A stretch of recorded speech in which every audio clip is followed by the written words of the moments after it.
하나님께서 저에게 주시는 말씀은 에베소서 6장 4절 말씀입니다. 여기 한 절입니다. 다 같이 같은 목소리로 에베소서 6장 4절 말씀 같이 공독합니다. 시작. 또 아비들아 너희 자녀를 노엽게 하지 말고 오직 주의 교훈과 훈계로 양육하라. 아멘.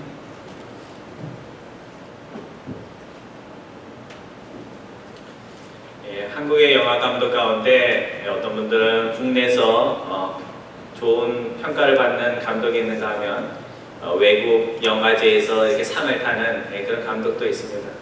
그래서 대중적인 영화는 아니지만 외국에서 평가받는 감독 중에 김기덕 감독이 있습니다.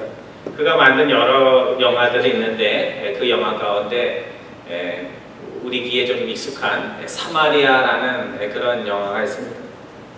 형사 아버지가 자신의 하나밖에 없는 정말 곱고 고운 중학생 정도 되는 딸이 있었는데 그 딸이 원조 교제를 하는 것을 알고 너무 충격을 받게 됩니다. 여러분 원조 교제가 뭔지는 아시죠? 예, 모르면 이야기가 진행이 안 됩니다. 좋은 건 아니고 나쁜 건데 아무튼 나이 많은 사람들이 딸과 같은 그런 아이와 잠자리를 같이 하고 이러는 것을 원조 교제라고 합니다. 그래서 그 후에 형사 아버지가 자기 딸과 잠자리를 한 그 중년의 남성들을 찾아내서 너 그런 일 하지 말라고 협박도 하고 또 나중에는 그게 점점 심해져서 복수도 하고 또 살인까지 하는 그런 일들이 벌어집니다.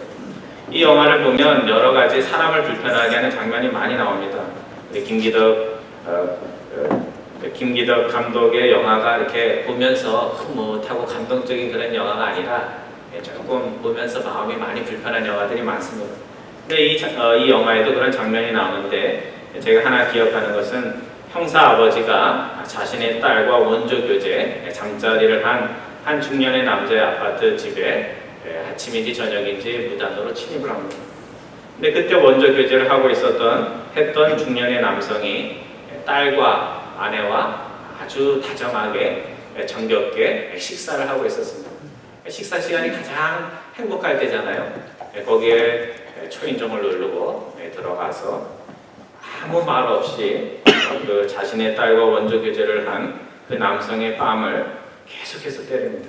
한두 대 때리는 게 아니라 계속해서 때리는데 잘못한 것이 있는지라 이 남자는 아무 소리도 못하고 반항도 저항도 하지 못하고 계속해서 맞기만 합니다.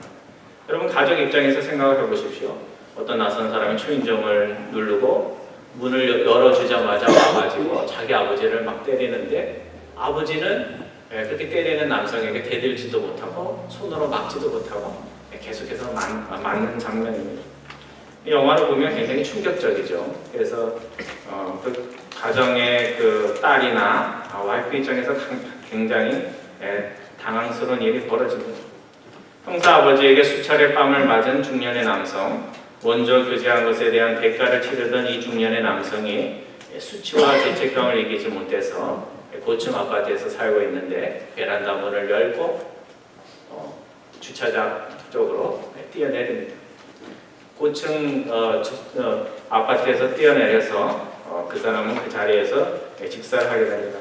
아스팔트에는 깨진 머리에서 붉은 피가 흥건히 흘러나오고 영화의 카메라는 그 광경을 높은 아파트 위에서 앵글로 잡아서 그것을 보여줍니다. 저는 이 장면을 보면서 어떤 생각을 했냐면 아이들에게 바르게 살라 가르치는 어른들이 정작 자신들은 그렇게 살지 못하고 있다는 것을 적나하게 보여주는 그런 장면이 아닌가 해서 이 영화의 장면을 보면서 상당히 마음이 불편했습니다.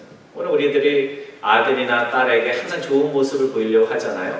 근데 실제에 있어서는 드러나지 않아서 그렇지 아이들에게 부끄러운 모습으로 살아갈 때가 많이 있습니다.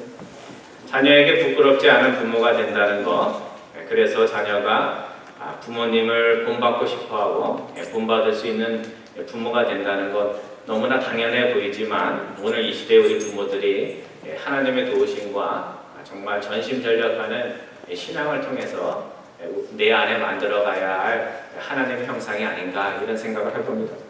오늘 사도 바울은 자녀를 양육하는 부모들에게 우리가 잘 아는 두 가지 가르침을 주고 있습니다. 첫 번째 가르침은 뭐죠? 첫 번째 가르침은 설교 제목처럼 자녀를 노엽게 하지 말라, 화나게 하지 말라, 자녀의 마음에 앵거 생기게 하지 말라, 그런 이야기입니다. 이 자녀를 노엽게 하지 말라는 말씀의 의미가 무엇이겠습니까? 내가 낳고 키운 자식이라 해도 지금까지 밥 먹여주고 재워줬다고 해서 내 마음대로 내 감정대로 다루지 말라는 겁니다. 내 자녀 내가 알아서 때리고 키우겠다는데 이웃집에 당신이 무슨 상관이냐, 그런 말 하지 말라는 말입니다. 오늘 본문에 상응하는 고린도서 3장 21절에 보면 똑같은 말이 다른 편으로 나옵니다. 뭐라고 나오냐면 아비들아 너희 자녀를 경록해 말지니 자녀들이 낙심할까 함이라, 그렇게 말씀을 하고 있습니다. 너희 자녀를 경록해 하지 말라는 말씀이 영어로는 do not embitter your children 이렇게 되어 있습니다. embitter라는 말은 자녀의 마음에 부모가 억지를 쓰면서 혼내키는 그것 때문에 마음에 쓴 뿌리가 생기지 않게 하라는 겁니다. 이거는 꼭 우리 집에 있는 자녀들에게만 하는 이야기가 아니라 올드 제너레이션이 젊은 제너레이션들에게 화를 낼 때 그것이 이해되지 않거나 억지를 쓰는 화를 내게 되면 젊은 사람들 마음이 어때요? 그 자리에서는 반항을 못하죠. 우리 한국 사회에서는. 여러분 속으로 그렇죠. 아유, 저분하고는 말을 하지 말아야 되겠네, 저분은 피해야 되겠네 한 그런 마음이 생깁니다. 올드 세대에게 하나님께서 그 젊은 세대에게 마음에 쓴뿌리가 생기게 그렇게 억지로 혼내키는 일들을 하지 말라, 그렇게 말씀을 하고 있는 겁니다. 부모가 자녀의 인격을 무시하여서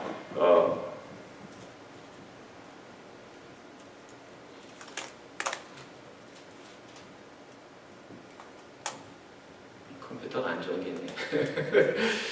아무튼 아이들의 마음속에 응어리가 지고 앵거의 마음이 생기지 않도록 그렇게 하라는 말입니다. 성도 여러분, 자녀를 가장 사랑하는 사람이 누구일까요? 부모님입니다. 아무리 이웃의 아이를 칭찬하고 사랑을 해도 부모만큼 사랑하는 사람은 없습니다. 근데 우리 자녀들에게 가장 인격적으로 모독을 하고 힘들게 하고 쓴뿌리를 생기게 하는 사람 또 누굴까요? 그것도 부모예요. 참 아이러니하죠. 가장 사랑하면서도 가장 아이들에게 상처를 주는 사람도 부모입니다. 그러니까 아이들에게 선한 영향력을 끼치는 이도 부모요, 또 자녀들에게 가장 부정적인 영향을 끼치는 이도 부모입니다. 그러니까 부모가 어떤 행동을 하느냐에 따라서 어떨 때는 선한 영향력을, 어떨 때는 아이들에게 마음에 쓴뿌리를 생기게 해서 일생 동안 고쳐야 되는, 힘들어하는 그런 일들이 생긴다는 겁니다. 헨리 나우엔의 사람이 리칭 아웃, 우리말로 번역돼서 영적 발돋움이라고 멋있게 번역된 책이 있는데, 이 책에서 나우엔이 한대, 영어로 hospitality에 대해서 이렇게 설명을 합니다. 우리는 보통 한대 하면 손님을 맞을 때 기쁘게 맞고, 또 집에 묵게 되면 좋은 음식과 잠자리를 이렇게 대접하는 것을 hospitality라고 이야기를 합니다. 근데 이 나우엔은 한대를 손님에게만 해당되는 것이 아니라 사람과 사람 사이, 부모와 자녀 사이에서도 통용될 수 있는 그런 미덕으로 설명합니다. 한대라는 것은 사람과 사람 사이 좋은 관계를 맺기 위해 필요한 것인데, 낯선 사람을 만나서 그를 자신의 삶 속으로 받아들이는 것이 한대라고 설명을 합니다. 진정한 한대가 되기 위해서는 낯선 사람이 나의 삶의 현장으로 들어와서 자유로이 변화가 일어날 수 있도록 공간을 상대에게 만들어줘야 한다, 그렇게 이야기를 합니다. 우리가 사람을 만났을 때, 자녀들 대할 때도 내가 가지고 있는 생각과 가치를 똑바로 카피해서 살아야 된다, 이렇게 막 강요하는 것이 아니라 자녀들이 생각해보고 정말 부모님이 말하는 게 옳구나 하는 것들을 느끼면서 스스로가 그 삶을 창조적으로 만들어갈 수 있도록 그렇게 공간을 허락해야 된다는 겁니다. 예를 들면 손님에게 사랑과 친절을 베푸면서도 그것이 지나쳐서 상대를 구속하지 않는 것, 상대에게 너무 가행 친절을 베풀지 않으면서도 상대를 편하게 맞아주는 것, 그것이 정말 한대라는 거죠. 그래서 어떤 손님이 왔는데 배불러 죽겠는데 계속해서 밥 먹으라 하면 친절은 친절이지만 간 사람 입장에서는 참 힘들죠, 그죠? 안 먹을 수도 없고 또 배부른데 계속 먹을 수도 없고 제가 요즘 힘듭니다. 어디 가면 자꾸 먹으라 해서 또 마음은 약해서 주는 대로 또 못 가고 그러니까 제가 이렇게 얼굴이 이렇게 뚱뚱해졌는데 아무튼 그런 겁니다. 그래서 나우에는 이 하스피탈리티라는 말을 자녀와 부모 사이의 관계에서도 적용되는 말로 이렇게 이야기를 합니다.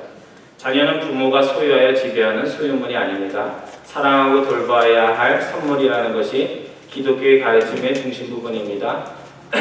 자녀는 우리의 가정으로 들어와서 조심스러운 관심을 요구하고 얼마 동안 우리와 머물다가 때가 되면 자기 나름의 길을 찾아 떠나는 가장 소중한 손님이 자녀입니다. 그렇게 이야기를 했습니다.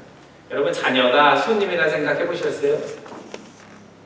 아니죠. 이거 한국 정서에 참 안 맞는 이야기일 수도 있지만 우리가 한번 생각해 볼 문제입니다.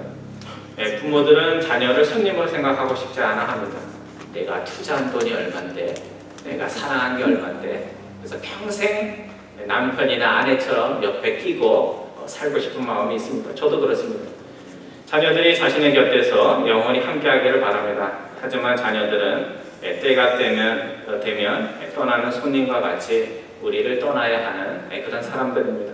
손님이라 하여서 마음 주지 말라는 말씀이 아니라 손님 불편하게 가잉 사랑하는 그런 일들 하지 말라는 말씀입니다. 자녀들이 자신들만의 공간에서 창조적으로 자랄 수 있도록 자녀들에게도 자기들만의 공간을 허락해 주어야 한다는 이야기입니다. 자녀들을 사랑하긴 하되 지혜롭게 사랑하라는 그런 말씀입니다. 왜 바울이 여러 가지 권면 중에서 부모님들에게 자녀를 노엽게 하지 말라 그렇게 이야기를 했을까? 그것은 바울이 살던 그 시대에 어른들에게 부모에게 잘하라는 가르침은 있었는데 자녀에게 어린아이에게 잘하라는 그런 권면은 없었습니다. 그래서 사도 바울은 그리스도의 정신으로 부모가 자녀가 부모에게 잘해야 하듯이 부모 역시 자녀에게 잘해야 한다라는 그런 가르침을 준 겁니다. 두 번째로 오늘 바울은 부모된 이들에게 자녀를 양육함에 있어서 무엇으로 가르치라고 나오죠? 주의 훈계와 교양으로 가르치라 이렇게 말씀하고 있습니다. 끔찍히 자녀를 위하는 전형적인 한국의 할머니 한 분이 계셨습니다. 자녀를 얼마나 위했던지 이 할머니는 할아버지가 돌아가시면서 큰 재산을 물려줬는데 본인이 돌아가시기도 전에 생전에 자식들에게 물려줬습니다. 우리 할머니 수칙 원에 뭐예요? 절대 죽기 전에 자녀들에게 재산을 물려주지 말라. 이게 수칙인데 수칙을 어긴 겁니다. 그리고 자식들에게 재산을 주고 이제 넉넉하게 줬으니까 나 좀 부탁한다 하면서 날 모실 사람 있느냐 이렇게 얘기를 했더니 아무도 그 어머니를 모시려고 하지 않는 겁니다. 그래서 자식들이 아버지의 재산만 받고는 어머니를 모시지 않아서 늙은 어머니는 배신감과 서러움에 몸을 떨면서 혼자 외롭게 살게 되었습니다. 그런데 어느 날 자식들 사이에 소문이 났습니다. 어머니에게 아직도 재산이 남아있는데 통장이 있는데 그 통장에 큰 돈이 들어있고 그래서 밤에 잠을 잘 때도 옆구리에 꺾이고 주무신다는 소문이 나게 됐습니다. 컵배기도 안 보이던 이 자식들이 그 소문을 듣고 나서 다시 선물 보따리를 들고 할머니를 찾아오기 시작했습니다. 한 아들은 와서 아이들이 커서 집을 넓혀야 하니 어머니 좀 도와주세요 또 이렇게 얘기를 하고 또 딸은 와서 남편이 사업을 하는데 요즘 자금 사정이 안 좋으니까 돈을 좀 보태주세요 그렇게 이야기를 했습니다. 하지만 한번 경험한 것이 있는 어머니는 교훈을 얻어서 단 한 푼도 자식들에게 주지 않으면서 내가 주긴 주는데 나 죽고 난 후에 너희들 가져가라 그렇게 이야기를 했습니다. 그래서 자식들은 어머니에게 잘 보여서 조금이라도 통장에 있는 돈을 얻기 위해서 어머니 비위를 맞추느라 무진장애를 썼습니다. 그리고 나서 한참 세월이 흐른 후에 어머니가 돌아가시게 되었습니다. 장례를 치르기 무섭게 자식들은 어머니 통장에 도대체 돈이 얼마나 들어있나 통장을 찾기 시작했습니다. 통장이 있긴 있었는데 큰 돈이 들어있어야 할 그 통장에 돈 한 푼도 없는 겁니다. 이 마지막에 자식들에게 좀 표현이 그렇긴 한데요. 통쾌하게 한 방 먹이고 돌아가신 이 어머니가 뒤늦게 깨달은 것이 있습니다. 그것은 무조건 자식들에게 주는 것이 사랑은 아니다라는 것을 깨달았다고 이야기를 합니다. 정신의학자 스코페이기 이런 말을 했습니다. 사랑이라는 것은 지각 있게 지혜롭게 주는 것이요, 사랑이란 지각 있게 지혜롭게 주지 않는 것이다, 이렇게 이야기를 했습니다. 뭐 좋은 거 있다고 다 주지 마시고요. 좋은 거 있으면 교회도 갖고 오셔갖고 저도 좀 나눠주시고, 또 우리 교회에서 열심히 일하시는 분들 격려도 좀 하시고, 그러면 좋을 것 같습니다. 자녀를 사랑한다고 해서 지각 없이 그저 좋은 것 많이 주는 것이 능사가 아닙니다. 자녀들에게 꼭 주어야 할 것은 주어야 하지만 자녀들에게 뭐 줄 수도 있고 없으면 주지 못해도 미안해 하지 않아도 되는 것들이 있습니다. 부모가 자녀에게 꼭 주어야 할 것, 특별히 신앙인의 부모가 자녀에게 꼭 주어야 할 것은 신앙을 물려줘야 됩니다. 살아계신 하나님이 계시며 그분을 섬기는 것이 인생에 있어서 가장 중요하다는 사실을 자녀에게 그것을 보여주어야 합니다. 말로 설명하는 것이 아니라 부모의 삶을 통해서 그걸 보여줘야 됩니다. 또 부모가 자녀에게 있으면 주는 것이요, 없으면 안 주어도 되는 것은 세상 재물입니다. 요즘 살기 어렵잖아요, 청년들. 조금 있으면 주되, 없으면 뭐 못 줬다고 그것 때문에 지금까지 키워줬는데 그걸 미안해 하실 필요는 없습니다. 저는 개인적으로 믿음의 유산을 어머니로부터 많이 물려받았습니다. 어릴 때 저희 어머니가 제가 있을 때 찬송가를 흥얼거리면서 불렀던 것이 지금도 기억이 납니다. 또 새벽마다 새벽 기도에 가기 위해서 저는 잠을 자고 있는데 부시럭부시럭 하는 그런 소리를 들으면서 자랐습니다. 추운 겨울에는 옷을 두껍게 입고 한참을 걸어야 갈 수 있는 시골 교회를 매일 아침 일어나서 이른 새벽에 일어나 가는 어머니의 모습을 보면서 그때 하나님이 계시다는 걸 알았습니다. 저 새벽에 잠까지 줄여가면서 그 멀리에 있는 교회를 갈 때는 이유가 있지 않겠습니까? 살아계신 하나님이 있구나, 그러니까 어머니가 저렇게 믿는 거겠지 하는 그런 마음이 저한테 들었습니다. 한 번은 어린 저에게 해초리를 들고 때리셨는데 무슨 일로 맞은 것은 기억이 나지 않습니다. 하지만 한 가지 기억나는 것은 자녀를 해초리로 때리고 나서 어머니의 마음이 많이 아프셨던 모양입니다. 그래서 그 일 후에 저희 어머니가 저에게 내가 다시는 너를 해초리를 들어서 때리면서 키우진 않겠다, 이렇게 서약을 하셨습니다. 그리고 진짜 어머니의 말처럼 그 이후에는 제가 잘한 것만 있지 않을 텐데도 불구하고 한 번도 해초리를 들고 저를 키우지를 않았습니다. 그래서 저는 어머니가 그런 서약을 했다는 걸 알고 어머니 마음 불편하지 않도록 되도록이면 맞을 행동하지 않기 위해서 애를 쓰면서 그렇게 자랐습니다. 사무엘상 2장에 보면 그 자녀 교육에 대한 좋은 이야기가 나오는데, 사무엘에게 양자와 같은 엘리 제사장에게 양자와 같은 사무엘이 있었고 자신의 두 아들 홈니와 비느하스가 있었습니다. 근데 우리가 주목해야 할 것은 엘리 선지자가 양자로 삼아서 키운 사무엘은 하나님의 자녀로 반듯하게 자랐는데, 엘리가 애지중지하며 키운 친자식인 홈니와 비느하스는 제사장의 아들임에도 불구하고, 목회자의 아들임에도 불구하고 하나님을 모르는 불량자가 되었습니다. 여러분, 제사가 여러 종류가 있는데 하목제의 경우에는, 번제의 경우에는 모든 걸 다 태워서 제사를 드리지만, 하목제의 경우에는 일부의 좋은 몫을 제사장이 갖게 되어 있습니다. 그러니까 제사장의 집에는 항상 좋은 한우 고기가 항상 들어온다고 보시면 됩니다. 근데 그 집에, 엘리 집에 사무엘도 있었고, 양자인 사무엘도 있었고, 친자식인 홈니와 비느하스도 있었습니다. 여러분이 엘리 제사장이라면 좋은 A급 고기가 들어오면 양자인 사무엘이나 아니면 친자식인 홈니와 비느하스 중에 누구에게 더 좋은 고기를 주시겠습니까? 여러분은 인격이 좋으시니까 똑같이 나눠주시겠죠. 그렇지만 보통의 사람들은 좋은 거 있으면 친자식에게, 그거는 뭐 대학을 나오고 교양 있는 것도 소용이 없더라고요. 핏줄이 땡기는지 뭐 무슨 이유인지는 몰라도 좋은 거, 더 많은 거 친자식에게 주었을 겁니다.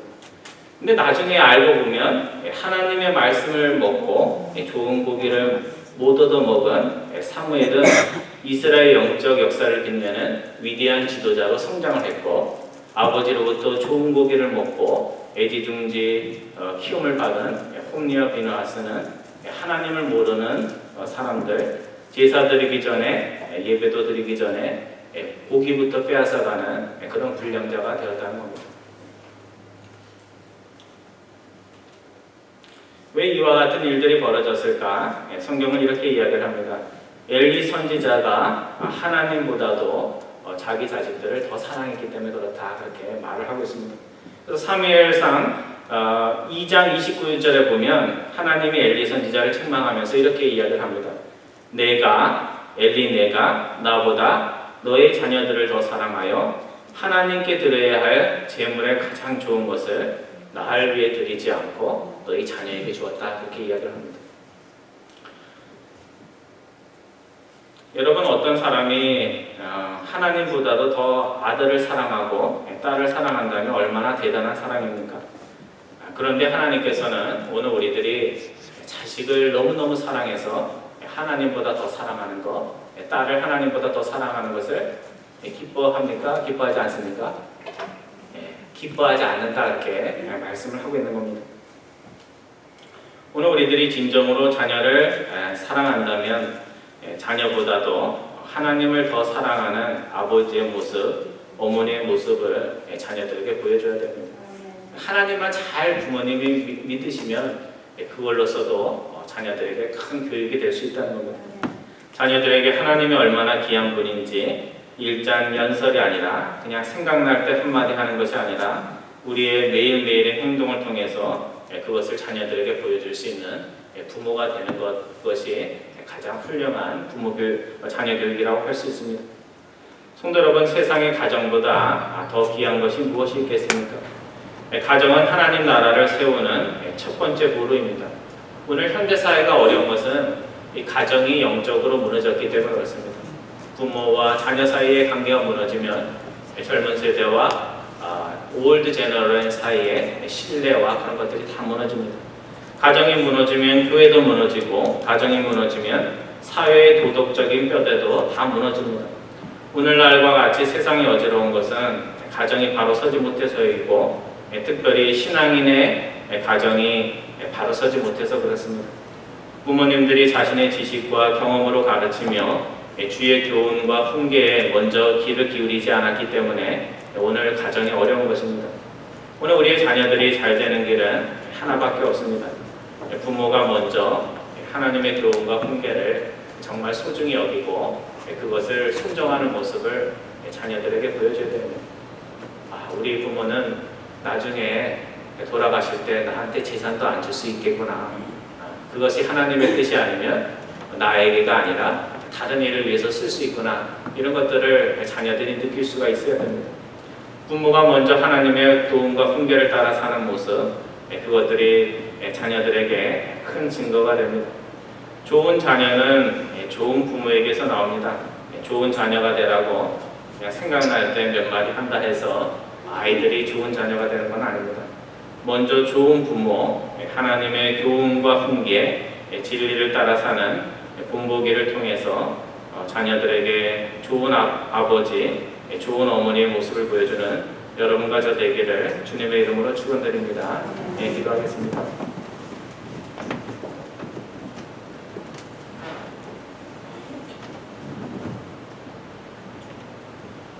사랑의 하나님, 가정의 달 5월을 맞으며 하나님이 저에게 허락하여 주신 가정의 의미와 소중함을 저희들이 기억하며 하나님께 감사를 드립니다. 자녀를 노엽게 하지 말고 주님의 교훈과 훈계로 양육하라 말씀하여 주신 하나님 아버지, 이제는 나의 지혜와 경험과 세상의 지혜를 버리고 오직 주님의 교훈과 훈계로 먼저 나 자신을 바꾸는 부모 될 수 있도록 인도하여 주옵소서. 좋은 자녀가 되라 말하지 않아도 주님의 교훈과 훈계를 따라 사는 저희들이 우리 자녀들에게 인생의 후배들에게 인생의 귀한 지침서가 될 수 있도록 인도하여 주옵소서. 감사드리오며 예수님의 이름으로 기도드리옵나이다. 아멘. 찬송가 566장입니다.